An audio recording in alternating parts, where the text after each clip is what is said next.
ಇದೀಗ ನೀವು ನೋಡ್ತಿದ್ದೀರಾ ಉಪ್ಪೆ ನ್ಯೂಸ್. ನಾನು ನಿಮ್ಮ ಪ್ರಿಯ. ಕರ್ನಾಟಕ ರಾಜ್ಯದಲ್ಲಿ ಅತ್ಯಂತ ಹಿಂದುಳಿದ ಪ್ರದೇಶ ಹಾಗೂ ಸಂವಿಧಾನದ 371 ಕಲಂ ವಿಶೇಷ ಸ್ಥಾನಮಾನವನ್ನು ಪಡೆದಿರುವಂತಹ ಕಲ್ಯಾಣ ಕರ್ನಾಟಕ 7 ಜಿಲ್ಲೆಗಳ ರಚನಾತ್ಮಕ ಪ್ರಗತಿಗೆ ಕೇಂದ್ರ ಸರ್ಕಾರ ಮತ್ತು ರಾಜ್ಯ ಸರ್ಕಾರ ವಿಶೇಷ ಆದ್ಯತೆಯನ್ನು ನೀಡಲು ಕೋರುತ್ತಾ ಬಂದಿದೆ. ಇನ್ನು ಭಾರತ ಸರ್ಕಾರ ಅಧಿಕೃತವಾಗಿ ಘೋಷಣೆ ಮಾಡಿರುವಂತೆ ಅತ್ಯಂತ ಹಿಂದುಳಿದ ನಿರ್ಲಕ್ಷ್ಯಕ್ಕೊಳಗಾದಂತಹ ಜಿಲ್ಲೆಗಳ ಪಟ್ಟಿಯಲ್ಲಿ ಕರ್ನಾಟಕ ರಾಜ್ಯದ ಬೀದರ್ ಜಿಲ್ಲೆಯೂ ಕೂಡ ಸೇರಿದೆ ಅಂತ ತಮಗೆ ಗೊತ್ತಿರುವಂತಹ ವಿಷಯ ಇದಾಗಿದೆ. ಗಡಿ ಜಿಲ್ಲೆಯಾದ ಬೀದರ್ 371 ಕಲಂ ತಿದ್ದುಪಡಿಯಿಂದ ವಿಶೇಷ ಸ್ಥಾನಮಾನ ಪಡೆದಂತಹ ಕಲ್ಯಾಣ ಕರ್ನಾಟಕದ ಜಿಲ್ಲೆಗಳಲ್ಲಿ ಒಂದಾಗಿದ್ದು, ದಶಕಗಳಿಂದ ವಿವಿಧ ಸರ್ಕಾರಗಳು ನಿರ್ಲಕ್ಷಿಸಿದ್ದು ಇಲ್ಲಿ ಅಭಿವೃದ್ಧಿ ಒಂದು ಮರೀಚಿಕೆಯಾಗಿಯೇ ಉಳಿದಿದೆ. ಇನ್ನು ಕೇಂದ್ರ ಮತ್ತು ರಾಜ್ಯ ಸರ್ಕಾರ ವಿಶೇಷ ಆದ್ಯತೆ ನೀಡಿ ಈ ಕೆಳಕಂಡ ಬೇಡಿಕೆಗಳಿಗೆ ಕಾಲಮಿತಿಯಲ್ಲಿ ಸ್ಪಂದಿಸಿ ಅನುಷ್ಠಾನಗೊಳಿಸಲು ಈ ಮೂಲಕ ಪಕ್ಷಾತೀತ ಮತ್ತು ಜಾತ್ಯತೀತ ಹಾಗೂ ಶುದ್ಧ ರಾಜಕೀಯೇತರ ತಳಹದಿಯ ಮೇಲೆ ನಮ್ಮ ಅಸ್ಮಿತೆಯ ಪ್ರತೀಕವಾದಂತಹ ಕಲ್ಯಾಣ ಕರ್ನಾಟಕ ಹೋರಾಟ ಸಮಿತಿಯ ವತಿಯಿಂದ ವಿನಮ್ರ ಪೂರ್ವಕವಾಗಿ ವಿನಂತಿಸುತ್ತೇವೆ. ಇನ್ನು ಬೀದರ್ ಜಿಲ್ಲೆಯಲ್ಲಿ ಹಳ್ಳಿಗಳಿಂದಲೂ ಬಹಳಷ್ಟು ಜನ ಯುವಕರು, ರೈತರು, ಮಹಿಳೆಯರು ದೊಡ್ಡ ನಗರಗಳಾದ ಹೈದರಾಬಾದ್, ಬೆಂಗಳೂರು, ಪುಣೆ ಕಡೆಗೆ ಗುಳೆ ಹೋಗ್ತಾ ಇದ್ದು, ಇದನ್ನು ತಪ್ಪಿಸಲು ಬೀದರ್ ಜಿಲ್ಲೆಯಲ್ಲಿ ಬೃಹತ್ ಕೈಗಾರಿಕಾ ಕಾರ್ಖಾನೆಗಳನ್ನು ಸ್ಥಾಪಿಸಿ ಉದ್ಯೋಗವನ್ನು ಸೃಷ್ಟಿಸಬೇಕು ಅಂತ ಹೇಳಿದ್ರು.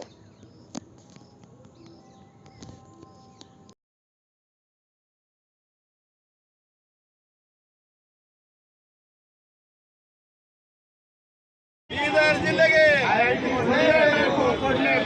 ರಾಯಚೂರು ಜಿಲ್ಲೆಗೆ ರಾಯಚೂರು ಜಿಲ್ಲೆಗೆ ಕಲ್ಯಾಣ ಕನ್ನಡ ಭಾಗದ ಸಮಸ್ಯೆಗಳು ಕಲ್ಯಾಣ ಕನ್ನಡ ಭಾಗದ ಸಮಸ್ಯೆಗಳು ಕಲ್ಯಾಣ ಕನ್ನಡ ಭಾಗದ ಶಾಸಕರುಗಳು ಕಲ್ಯಾಣ ಕನ್ನಡ ಭಾಗದ ಶಾಸಕರುಗಳು ಕಲ್ಯಾಣ ಕನ್ನಡ ತ್ರಿಸೇವನಂತೆ ಸಮರ್ಪಕ ಅನುಷ್ಠಾನ ಆಗಲೇಬೇಕು ಸಮರ್ಪಕವಾಗಿ ಆಗಲೇಬೇಕು ತ್ರಿಸೇವನಂತೆ ಪ್ರತ್ಯೇಕ ಮಂತ್ರಾಲಯ ಆಗಲೇಬೇಕು ತ್ರಿಸೇವನಂತೆ ಪ್ರತ್ಯೇಕ ಮಂತ್ರಾಲಯ ಆಗಲೇಬೇಕು ಕಲ್ಯಾಣ ಕನ್ನಡ ಭಾಗದ ಸಮಸ್ಯೆಗಳು ಕಲ್ಯಾಣ ಸಾಮೂಹಿಕ ಶಾಸ್ತ್ರ ಮಾನ್ಯ ಜಿಲ್ಲಾಧಿಕಾರಿಗಳು ಬೀದರ್ ಇವರ ಮುಖಾಂತರ ಸನ್ಮಾನ್ಯ ಶ್ರೀ ನರೇಂದ್ರ ಮೋದಿ ಅವರು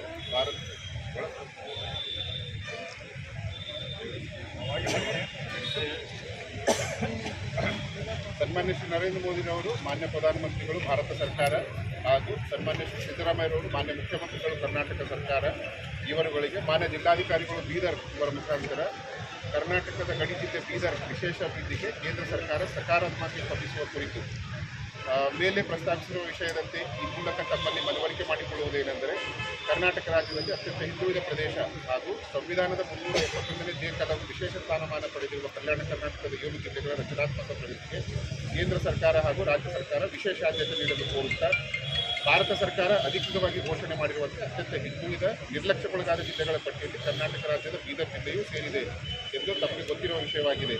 ಗಡಿ ಜಿಲ್ಲೆಯಾದ ಬೀದರ್ 321ನೇ ಕಲಂ ತಿದ್ದುಪಡಿಯ ವಿಶೇಷ ಸ್ಥಾನಮಾನ ಪಡೆದಂಥ ಕಲ್ಯಾಣ ಕರ್ನಾಟಕ ಜಿಲ್ಲೆಗಳಲ್ಲಿ ಒಂದಾಗಿದ್ದು, ದಶಕಗಳಿಂದ ವಿವಿಧ ಸರ್ಕಾರಗಳು ಇದನ್ನು ನಿರ್ಲಕ್ಷಿಸಿದ್ದು ಇಲ್ಲಿ ಅಭಿವೃದ್ಧಿ ಒಂದು ಮರೀಚಿಕೆಯಾಗಿ ಉಳಿದಿದೆ.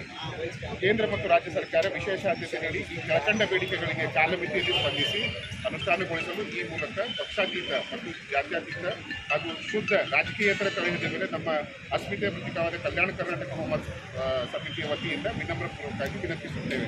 ನಮ್ಮ ಬೇಡಿಕೆಗಳು: ನಂಜುಂಡಪ್ಪ ವರದಿಯ ಶಿಫಾರಸಿನಂತೆ ರಾಯಚೂರಿಗೆ ಸಿಗಬೇಕಾದ IIT ಕಿತ್ತೂರು ಕರ್ನಾಟಕ ಕಾರವಾರಕ್ಕೆ ಸ್ಥಳಾಂತರ ಮಾಡಿ ನಮ್ಮ ಪ್ರದೇಶಕ್ಕೆ ಪರಿಸರದಷ್ಟು ಅನ್ಯಾಯ ಮಾಡಿರುವುದರಿಂದ ಕಳೆದ 2 ವರ್ಷಗಳಿಂದ ರಾಯಚೂರಿನಲ್ಲಿ ಏಮ್ಸ್ ಸ್ಥಾಪನೆಗಾಗಿ ನಡೆದಿರುವ ಹೋರಾಟಕ್ಕೆ ರಾಜ್ಯ ಸರ್ಕಾರ ಸ್ಪಂದಿಸಿ ಕರ್ನಾಟಕದ ಮುಖ್ಯಮಂತ್ರಿಗಳು ಅಧಿಕೃತ ಪ್ರಸ್ತಾವನೆಯನ್ನು ಕೇಂದ್ರ ಸರ್ಕಾರಕ್ಕೆ ಮತ್ತು ಪ್ರಧಾನಮಂತ್ರಿಗಳಾದ ತಮಗೆ ಸಲ್ಲಿಸುವಂತೆ ತಕ್ಷಣ ರಾಯಚೂರಿಗೆ ಏಮ್ಸ್ ಘೋಷಣೆ ಮಾಡಿ ಅನುಷ್ಠಾನಗೊಳಿಸಲು ಆಗ್ರಹಿಸಲಾಗುತ್ತದೆ. 745 ದಿನಗಳಿಂದ ಬೀದರ್ ನಗರದಲ್ಲಿ ಕಾರಂಜ ಜಲಾಶಯದಲ್ಲಿ ಭೂಮಿ ಕಳೆದುಕೊಂಡ 28 ಹಳ್ಳಿಗಳ ರೈತ ಸಂತ್ರಸ್ತರು ಧರಣಿ ಸತ್ಯಾಗ್ರಹ ಮಾಡ್ತಾ ಇದ್ದು, ಶ್ರೀ ಸಿದ್ದರಾಮಯ್ಯ ಮಾನ್ಯ ಮುಖ್ಯಮಂತ್ರಿಗಳು ಕರ್ನಾಟಕ ಸರ್ಕಾರ ಅನೇಕ ಸಲ ಏನಾದರೊಂದು ವ್ಯವಸ್ಥೆ ಮಾಡಿಕೊಡುವುದಾಗಿ ಆಶ್ವಾಸನೆ ಕೊಟ್ಟಿದ್ದರು. ಕಳೆದ ವರ್ಷ ಅಧಿವೇಶನದ ಸಮಯದಲ್ಲಿ ಅಧಿಕೃತವಾಗಿ ಬೆಳಗಾವಿಗೆ ನಿಯೋಗ ಕರೆದು ಶ್ರೀ DK ಶಿವಕುಮಾರ್ ಮಾನ್ಯ ಉಪಮುಖ್ಯಮಂತ್ರಿಗಳು ಕರ್ನಾಟಕ ಸರ್ಕಾರ ಇವರ ಜೊತೆಯಲ್ಲಿ ಸಭೆಯಲ್ಲಿ ಚರ್ಚಿಸಲಾಗಿತ್ತು. ರಾಜ್ಯ ಸರ್ಕಾರ ಇಲ್ಲಿಯವರೆಗೆ ರೈತರಿಗೆ ಸಮರ್ಪಕವಾಗಿ ಯಾವುದೇ ರೀತಿಯ ಪರಿಹಾರ ನೀಡಿಲ್ಲ. ಇವರ ಕಡೆಯೂ ಗಮನ ಹರಿಸಿ ರೈತರಿಗೆ ಮಾನವೀಯತೆ ಮಾನದಂಡದಲ್ಲಿ ಪರಿಹಾರ ನೀಡಿ ನ್ಯಾಯ ಒದಗಿಸಬೇಕು. ಮೂರನೇ ಬೇಡಿಕೆ, ಬೀದರ್ ಜಿಲ್ಲೆಯಲ್ಲಿ ಹಳ್ಳಿಗಳಲ್ಲೂ ಬಹಳಷ್ಟು ಜನ ಯುವಕರು, ರೈತರು, ಮಹಿಳೆಯರು ದೊಡ್ಡ ನಗರಗಳಾದ ಹೈದರಾಬಾದ್, ಬೆಂಗಳೂರು, ಪುಣೆ ಕಡೆಗೆ ಗುಳೆ ಹೋಗ್ತಾ ಇದ್ದು, ಇದನ್ನು ತಪ್ಪಿಸಲು ಬೀದರ್ ಜಿಲ್ಲೆಯಲ್ಲಿ ಬೃಹತ್ ಕೈಗಾರಿಕಾ ಹಾಗೂ ಕಾರ್ಖಾನೆಗಳನ್ನು ಸ್ಥಾಪಿಸಿ ಉದ್ಯೋಗ ಸೃಷ್ಟಿಸಬೇಕು. ಡಾಕ್ಟರ್ ನಂಜುಂಡಪ್ಪ ವರದಿಯ ಶಿಫಾರಸಿನಂತೆ ಕಲ್ಯಾಣ ಕರ್ನಾಟಕ ಭಾಗಕ್ಕೆ ಒಂದು IIT Indian institute of technology ಮಂಜೂರಾಗಬೇಕಿತ್ತು. ಅದು ಬೀದರ್ ಜಿಲ್ಲೆಯಲ್ಲಿ ಸ್ಥಾಪನೆ ಆಗಬೇಕು. ಭೌಗೋಳಿಕವಾಗಿ 100-120 ಕಿಲೋಮೀಟರ್ ಅಂತರದಲ್ಲಿ ಇರುವ ಗೋವಾ ಹಾಗೂ ಧಾರವಾಡನಲ್ಲಿ ಐಐಟಿ, ದೆಹಲಿ ಹಾಗೂ ಹಿಮಾಚಲ ಪ್ರದೇಶದಲ್ಲಿ ಕೂಡ ಅತ್ಯಂತ ಸಮೀಪದಲ್ಲಿ ಐಐಟಿಗಳ ಸ್ಥಾಪನೆ ಆಗಿದ್ದು, ಐಐಟಿ ಹೈದರಾಬಾದ್ ಹತ್ತಿರದಲ್ಲಿದೆ ಅನ್ನುವ ಕಾರಣಕ್ಕೆ ಈ ಬೇಡಿಕೆಯನ್ನು ನಿರ್ಲಕ್ಷಿಸಬಾರದು. ನಾಮಮಾತ್ರಕ್ಕೆ ಪೂಜೆ ಮಾಡಿದ ಸಿಪೆಟ್ ಇನ್ಸ್ಟಿಟ್ಯೂಟ್ ಸಂಸ್ಥೆ ಕಾಮಗಾರಿ ನೆನೆಗುದ್ದಿಗೆ ಬಿದ್ದಿದೆ. ಈ ಕಾಮಗಾರಿಯ ಕೆಲಸವನ್ನು ತ್ವರಿತಗತಿಯಲ್ಲಿ ಮುಕ್ತಾಯಗೊಳಿಸಿ ತರಬೇತಿಯನ್ನು ಪ್ರಾರಂಭಗೊಳಿಸಬೇಕು. ಬೀದರ್ ಜಿಲ್ಲೆಗೆ 2012-13ರಲ್ಲಿಯೇ ನಿಮ್ಸ್ ಸ್ಥಾಪನೆ ಮಾಡುವ ನಿರ್ಧಾರ ಮಾಡಲಾಗಿದ್ದು, ಅದರ ಸಮರ್ಪಕ ಅನುಷ್ಠಾನ ಇನ್ನೂವರೆಗೂ ಆಗಿರುವುದಿಲ್ಲ. ಇದರ ಪ್ರಸಕ್ತ ಸ್ಥಿತಿಗತಿ ಬಗ್ಗೆ ತಿಳಿದುಕೊಂಡು ಆದಷ್ಟು ಬೇಗನೆ ಅನುಷ್ಠಾನಕ್ಕೆ ಕ್ರಮ ಕೈಗೊಳ್ಳಬೇಕು.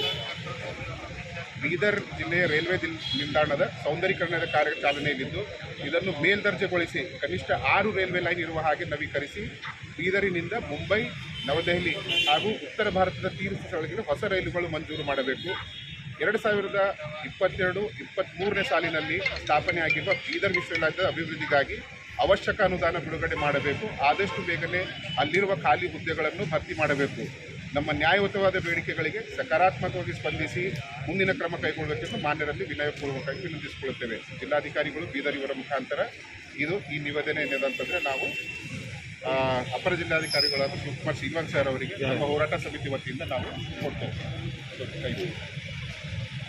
ಸರ್ ನೋಡಿ ಸರ್,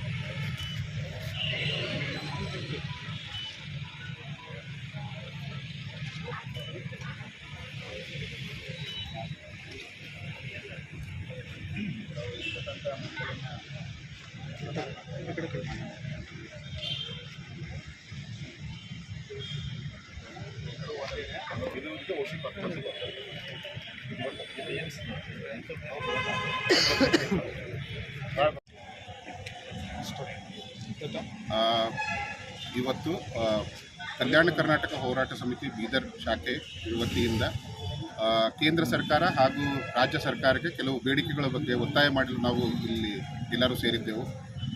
ನಿಮಗೆಲ್ಲರಿಗೂ ಗೊತ್ತಿದ್ದಂತೆ ಕಲ್ಯಾಣ ಕರ್ನಾಟಕ ಭಾಗದ 7 ಜಿಲ್ಲೆಗಳು 371ನೇ ಜೆ ಕಲಂ ಅಡಿಯಲ್ಲಿ ವಿಶೇಷ ಸ್ಥಾನಮಾನ ಕೊಡಬೇಕು ಅಂತದ್ದು ಕೇಂದ್ರ ಮತ್ತು ರಾಜ್ಯ ಸರ್ಕಾರಕ್ಕೆ ಏನದ ಅಂತಂದರೆ ನಿಯಮಗಳು ಇದೆ. ಇದರ ಸಮರ್ಪಕ ಅನುಷ್ಠಾನ ಸರಿಯಾಗಿ ಆಗದೇ ಇರೋದ್ರಿಂದ ನಮ್ಮ ಈ 7 ಜಿಲ್ಲೆಗಳು, ಅದರಲ್ಲಿ ಗಡಿ ಜಿಲ್ಲೆ ಬೀದರ್ ಏನಾದರೂ ಸಾಕಷ್ಟು ಇನ್ನೂ ಅಭಿವೃದ್ಧಿಯಲ್ಲಿ ಹಿಂದುಳಿದಿದೆ. ಆ ಹಿಂದುಳಿದಿರುವ ಜಿಲ್ಲೆ ಎಂಬ ಹಣೆಪಟ್ಟಿ ಏನದಂತಂದರೆ ನಮಗೆ ಹಂಗೆ ಉಳ್ಕೊಂಡಿದೆ. ಬರುವ ದಿನಗಳಲ್ಲಿ ಕೇಂದ್ರ ಸರ್ಕಾರದ ಬಜೆಟ್ ಅನುಮೋದನೆ ಆಗುವುದಿದ್ದು, ರಾಜ್ಯ ಸರ್ಕಾರದಿಂದ ಕೆಲವೊಂದು ಶಿಫಾರಸುಗಳು ಏನದಂತಂದರೆ ಮಾನ್ಯ ಸಿದ್ದರಾಮಯ್ಯನವರು ಕೇಂದ್ರ ಸರ್ಕಾರಕ್ಕೆ ಮಾಡಿದ್ದಾರೆ.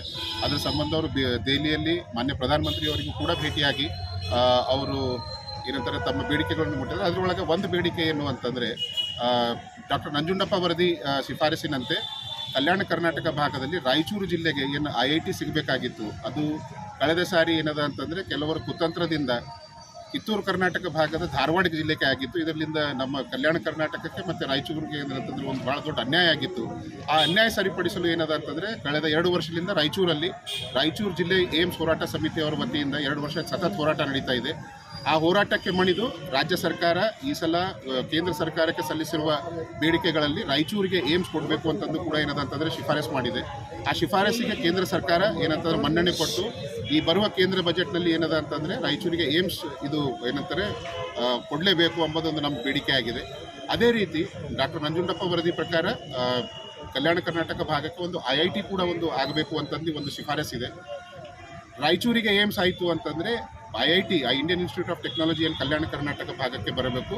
ಅದು ಬೀದರ್ ಜಿಲ್ಲೆಯಲ್ಲಿ ಆಗಬೇಕು ಮತ್ತು ಅಂಬದು ಇನ್ನೊಂದು ಬೇಡಿಕೆ ನಮ್ಮದು. ಅದರ ಜೊತೆಗೆ ಏನದ ಅಂತಂದರೆ ಕಳೆದ 745 ದಿನದಿಂದ ನಗರದ ಮಧ್ಯದಲ್ಲಿ 28 ಹಳ್ಳಿಗಳ ರೈತರು ಮತ್ತು ಅವ್ರದ್ದು ಜವಾಬ್ದಾರಿಯುತ ಸ್ಥಳದ ಇದ್ದವ್ರು ಏನದ ರೈತ ಸಂತ್ರಸ್ತರು ಕಾರಂಜಾದಾಗೆ ಏನು ಮುಳುಗಡೆ ಆಗಿದ್ದ ಹೋರಾಟ ಮಾಡ್ಕೊತಾ ಹೊಂಟಾರೆ ಅವರು, ಆ ರೈತ ಸಂತ್ರಸ್ತರು ಅವರಿಗೂ ಕೂಡ ಏನದಂದರೆ ಕೇಂದ್ರ ಮತ್ತು ರಾಜ್ಯ ಸರ್ಕಾರ ಅವ್ರ ಕಡೆ ಮಾನವೀಯ ಮಾನದಂಡದಲ್ಲಿ ಏನದಂತಂದರೆ ಅವ್ರಿಗೆ ಅವ್ರು ಏನು ಹೊಲ ಕಳ್ಕೊಂಡಾರ ಆ ಹೊಲದ ಪರಿಹಾರ ಅವರಿಗೆ ಕೊಟ್ಟು ಅವರಿಗೆ ನ್ಯಾಯ ಒದಗಿಸಬೇಕು ಅನ್ನೋದು ಇನ್ನೊಂದು ಬೇಡಿಕೆ ಅದ. ನಾವು ನೋಡ್ತಾ ಇದ್ದೆವು ಇಲ್ಲಿ ಬೀದರ್ನಿಂದ ಸಾಕಷ್ಟು ಯುವಕರು, ಮಹಿಳೆಯರು, ರೈತರು ಕೂಡ ಏನದ ಅಂತಂದರೆ ದೊಡ್ಡ ದೊಡ್ಡ ನಗರಗಳಿಗೆ ಗುಳೆ ಹೋಗಿ ಅವರು ಹೊಟ್ಟೆಪಾಡಿಗಾಗಿ ಏನದಂತಂದರೆ ಕೆಲಸ ಮಾಡ್ಲತ್ತಾರ. ಸರ್ಕಾರ ಇದ್ರ ಬಗ್ಗೆ ಏನಾದರೂ ಗಂಭೀರವಾಗಿ ಪರಿಗಣಿಸಿ ಅವರು ಗುಳೆ ಹೋಗ್ಲಾರ್ದಂಗೆ ಅವ್ರಿಗೆ ಏನೇನು ಸವಲತ್ತು ಮಾಡಬೇಕಾಗಿತ್ತು ಅಥವಾ ದೊಡ್ಡ ದೊಡ್ಡ ಕಾರ್ಖಾನೆಗಳು ಮತ್ತು ಇಲ್ಲೇ ಮಾಡಿ ಅವರಿಗೆ ಉದ್ಯೋಗ ಸೃಷ್ಟಿ ಮಾಡಬೇಕು ಅನ್ನೋದು ಇನ್ನೂ ಒಂದು ನಮ್ಮ ಬೇಡಿಕೆ ಆಗಿದ್ದು. ಸಿಪೆಟ್ ಕಾಲೇಜ್ ಕೆಲಸ ಕೂಡ ನೆನೆಗುತ್ತಿಗೆ ಬಿದ್ದಿದೆ. 2 ವರ್ಷ ಆಯಿತು, ಬರೀ ಅದಕ್ಕೆ ಭೂಮಿ ಪೂಜೆ ಮಾಡಿದ್ದಾರೆ. ಅದ್ರ ಬಗ್ಗೆ ಮುಂದೆ ಯಾವುದೇ ಥರದ ಕ್ರಮ ಆಗಿಲ್ಲ. ಹೊಸ ಏನಂತಾರೆ ನಮ್ಮ ಸಂಸದರು, ರಾಜ್ಯ ಸರ್ಕಾರ ಮತ್ತು ಕೇಂದ್ರ ಸರ್ಕಾರ ಸಿಪೆಟ್ ಕಾಮಗಾರಿಯನ್ನು ತ್ವರಿತವ ಗತಿಯಲ್ಲಿ ಮುಗಿಸಿ ಏನದ ಅಂತಂದರೆ ಅಲ್ಲಿ ತರಗತಿಗಳು ಮತ್ತು ತರಬೇತಿ ಚಾಲೂ ಮಾಡಬೇಕು ಅನ್ನೋದು ನಮ್ಮ ಇನ್ನೂ ಒಂದು ಬೇಡಿಕೆ ಆಗಿದ್ದು. ಬೇಡಿಕೆಗಳು ನಾವು ಕೇಂದ್ರ ಸರ್ಕಾರ ಮಾನ್ಯ ಪ್ರಧಾನಮಂತ್ರಿಯವರಿಗೆ ಪತ್ರದ ಮುಖಾಂತರ, ಅದೇ ರೀತಿ ನಮ್ಮ ರಾಜ್ಯದ ಮುಖ್ಯಮಂತ್ರಿ ಆಗಿರೋದು ಸನ್ಮಾನ್ಯ ಶ್ರೀ ಸಿದ್ದರಾಮಯ್ಯ ಅವರಿಗೂ ಕೂಡ ಏನದ ಅಂತಂದರೆ ಈ ಮೂಲಕ ಕಲ್ಯಾಣ ಕರ್ನಾಟಕ ಹೋರಾಟ ವತಿಯಿಂದ ಈ ಬೇಡಿಕೆಗಳನ್ನು ಸಲ್ಲಿಸಿ ಇವತ್ತು ನಾವು ಈ ಹೋರಾಟಕ್ಕೆ ಬಂದಿದ್ದೇವೆ. ನನ್ನ ಹೆಸರು ವಿನಯ್ ಕುಮಾರ್ ಮಾಳ್ಗೆ ಅಂತಂದು, ನಾನು ಸಹ ಸಂಯೋಜಕ कल्याण कर्नाटक होराट समिति बीदर। इधर जिले के सभी कल्याण कर्नाटक का ये हमारा 6-7 डिस्ट्रिक्ट है। ये डिस्ट्रिक्ट बहुत पिछड़ापन है। ये पिछड़ापन जो है वैसा भी जो है हमारा लीडर जो है इसको आवाज़ उठाना। अब जो अधिवेशन चल रहा, बेंगलुरु में अधिवेशन चल रहा, और जो विधानसभा में ये हमारा 40 MLA जो भी है ये आवाज़ उठाना। 371J बोल के क्या है, क्या स्टडी करना, स्टडी करके जो उसमें अभी प्रत्येक का मंत्रालय होना। मंत्रालय अभी तक जो 10 साल हो गए, अभी तक ये हम पर अनएम्प्लॉयड हो गए, पूरा जो निरुद्योग हो गए। निरुद्योग का जो भी अपॉइंटमेंट है 371J में जितने भी लोग जो है अपॉइंटमेंट होने के जो आशा रखे हैं, 10 साल में जो जितने भी अपॉइंटमेंट लेने को तैयारी नहीं है। इसलिए हर एक इलाके में, हर एक इसमें जो है बहुत खाली है। हमारे बच्चे जो है बहुत जो है बेंगलुरु, उधर हैदराबाद, बम्बई जो है करने के वास्ते जा रहे हैं। अच्छा इंडस्ट्रियल होना और जो है IIT कॉलेज होना बीदर जिले को। और जो तमाम लोग जो है ज़मीन चले गए कारंजा डैम में, जो है हमारे किसान लोग जो है 28 गाँव के जो भी ये है बहुत नंबर 1 A1 ग्रेड ज़मीन जो है चले गया। ये A1 ग्रेड ज़मीन में जो है मुआवजा मिलना था वो नहीं मिला। जो अनपढ़ लोग थे, किसान जो है उनको जो है पाप जो है बेचारे हैं, उन्होंने जो है क्या भी जो कंडीशन नहीं डाले, सरकार जो ज़मीन दे दी है। उनको जो है मालूम नहीं है ये जो है हमारा ज़मीन चले जा रहा, हम कैसा जीना कैसा खाना ये कोई भी नहीं बोले। अब जो हम के लीडर जो है कोई भी जो है आवाज़ उठाने को तैयार नहीं है। और जो नए MP बने और जो सागर खंडे साहब और जो उनको चुना के जो है ये भेजे। और डिस्ट्रिक्ट इंचार्ज मंत्री ईश्वर खंडे भी जो है जिम्मेदारी लेके, दोनों जो है जिम्मेदारी लेके हमारा कारंजा का जो भी है इतना दिन जो है 746 दिन हम जो है बैठे हैं धरना और आते धरने जो है।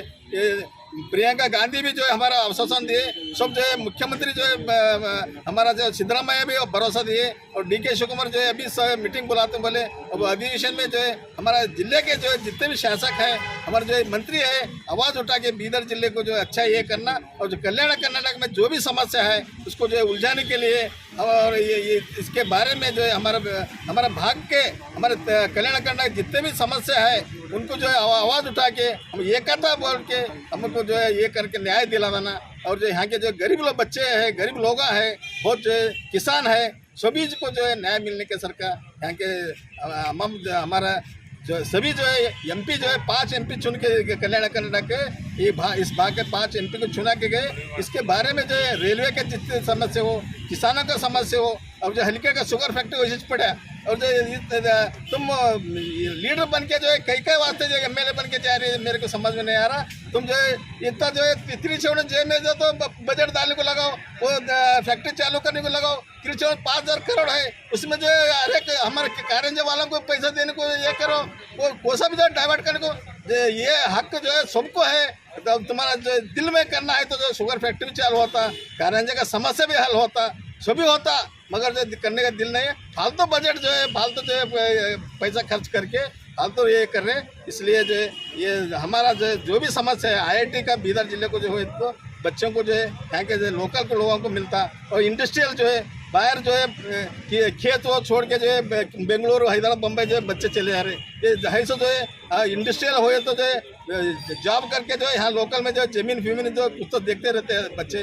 देख 10-15 हज़ार लोगों को जो है एक रोज़गार मिल रहे तो जो है अच्छा जो है ये होता बोल के मैं ये गुजारिश करता हूँ। ये हमारा पूरा जो है होराट कल्याण कर्नाटक होराट समिति की तरफ से और जो है बीदर जिले के सभी जो है संगठन का सभी ये करके जो है आज जो है मनवी दिए जिलाधिकारी को, प्रधानमंत्री को इधर जो है आवाज़ उठा के जो है इधर देखना पड़ता है। क्या बोलते हैं कल्याण कर्नाटक हमारे कर्नाटक से बहुत पिछड़ापन है।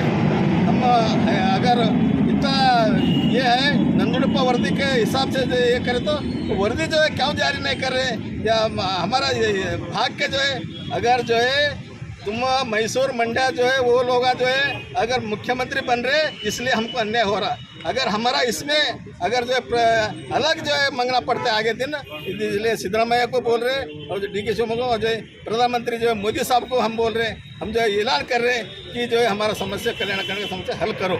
आज जो है इसके जो है बजट जो है आप जो है कल्याण प्रधानमंत्री बजट ये कर रहे हैं, इसके बारे में कल्याण कर्नाटक को जो है आज जो है क्यों बोलते तुम्हारा 5 MP जो है हार गए, क्यों हार गए, जरा आप सोचिए कि इधर जो है इधर का समस्या देख के जो है इधर का हल करने के लिए कोशिश करना। और जो है कर्नाटक हमारा जो है मुख्यमंत्री को भी बोल रहे हैं कि जो है हमको जो है न्याय देना, हमारा भाग के जो भी समस्या है वो भी जो है न्याय देना बोल के गुजारिश करते हैं। धन्यवाद। चंद्रशेखर पाटिल, कारंजवाड़ी।